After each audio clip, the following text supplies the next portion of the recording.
I'm sure that we've done perimeter before in our lifetime. What does perimeter mean, Grace? Total? Well, yes, kind of. It's part of it. What is perimeter? The total of what? It is the total distance around something.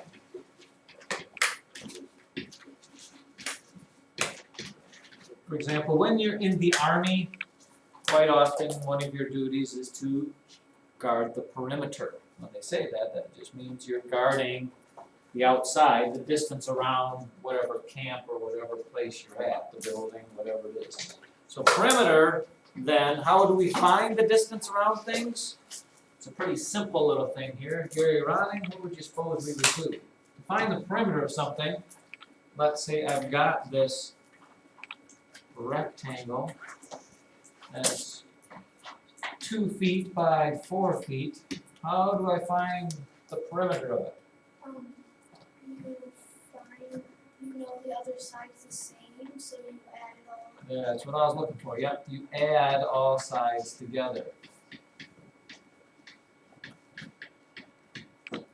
It's the total together. Okay, so you end up with 4 plus 4.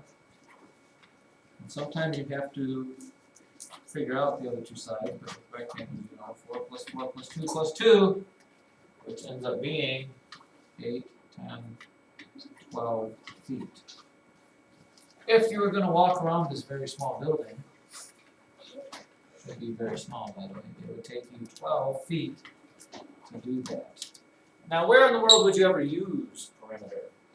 What's the real world application? For example, take a look around this room. Is there anything in this room that is a perimeter? These are the questions we should ask ourselves. Christine says, Like the perimeter of. yes, like that, but that, you're not telling me anything. I already said perimeter of the room. Oh. What practical application does perimeter, or would you use perimeter for? I could look at the windows and think perimeter. I can look at this room and I can't think perimeter, but I could really almost look at the chalkboard and go perimeter, or the whiteboard and say perimeter. Practical application here, DJ. Sir? Or did you? TV. But what about the TV? What question or statement could you make to me that uses the word perimeter in it?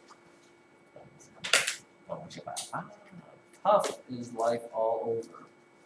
Yes, Nicholas. I was gonna say you might need to know perimeter of rooms, like if it's getting new flooring, the flooring company needs to know how much to charge you, so they need to know how much That would be area. If you're getting new flooring, you would need to know area, but there is something that you have to buy for the room that you do that would be perimeter, not flooring per se. Now we're getting somewhere. Calvin. Wallpaper. Well, wallpaper would be the area of the walls again, not perimeter. We're getting close. I can almost smell it, Alex. Piece of wood. A piece of wood. Like a. What, pray tell, would this piece of wood do? Look at this room. Tell me what goes around the perimeter of the room. Gary. Yeah, what is that called? What do we call that? Trimming. It's the trim. We call this actually the baseboard. If you went to the store and wanted to buy the baseboard, this gray stuff that goes around the room, you would have to tell them, give them the dimensions of the perimeter. Or this window. What would I need to know the perimeter of the window when I'm buying what? Peter? The shape. No, that would be area. Shades are area. This window here, what goes around the perimeter, Michael? The frame. Exactly, yeah, the molding, we call that in the big course. This, you'd have to go in there, and if you wanted to be able to make this same frame, as it says, it's molded there, you'd have to tell them, you'd have to give them the dimension of the perimeter of that window. Right, perimeter of this chalkboard, if you were buying this metal piece that had to go around it, that would be the perimeter of the chalkboard. Same thing here. Perimeter of this whiteboard, if you wanted to put this nice, high-grade plastic wood-looking stuff would be perimeter. The door, not really the perimeter, the door frame doesn't quite do the whole perimeter because the door frame doesn't go around the bottom, but it's close to it. Okay, so there are your perimeter things there. Now, one other thing we have to talk about with perimeter is, again, sometimes you have to fill in the blanks. Write down this problem. The perimeter of a square is 16 inches. How long are its sides? Question mark, question mark, question mark. This question is very interesting. If I saw this in my book, Sammy, Spaniel, if this was a problem out of my book, what would be the first thing I would do?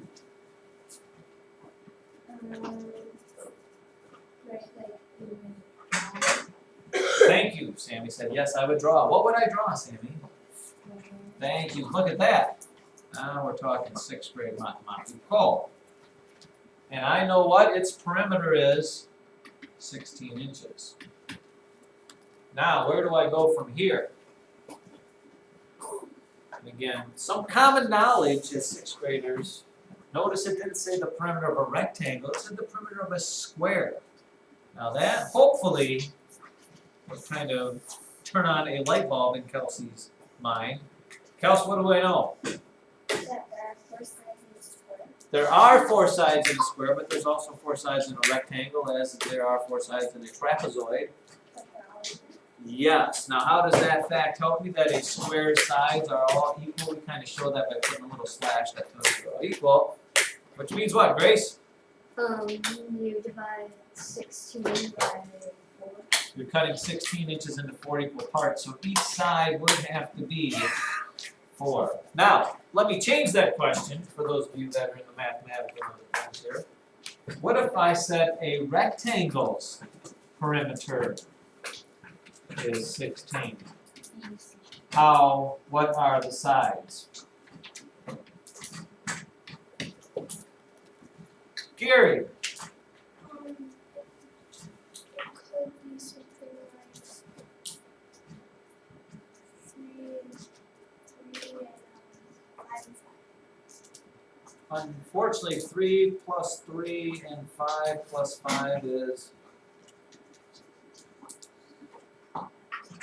16. Yeah, and I love what Gary said because Gary said it could be 3, 3, 5, 5. Could be because that's one option. What would be another rectangle that would give you 16 for a perimeter? Jacob? 6, 6, and 2, 2. 6, 6, No, 2, yeah. 2. Oh, it doesn't matter. I guess it does, but 12 and 4 is 16. Correct. How about another one, Peter? 7, 7, 1, 1. Well, 1 by 7. 1, 2, and 14. Is there another one? So far we've got sides of 1s, 2s, 3s, and here's our 4. Do we have any other options? Yes, we would have a million, but no other options, I don't believe, using whole numbers. Everything else you'd have to do would have to be halves or something, or quarters or something. You can't do 0 because 0 wouldn't make a rectangle. Okay, these were all the whole number options we had. So there's where you did a little thinking there. And that was kind of fun, I thought. Yeah. see what else they ask us here. And here we gotta define, take out one more blank piece of paper. I don't think we've talked about this year.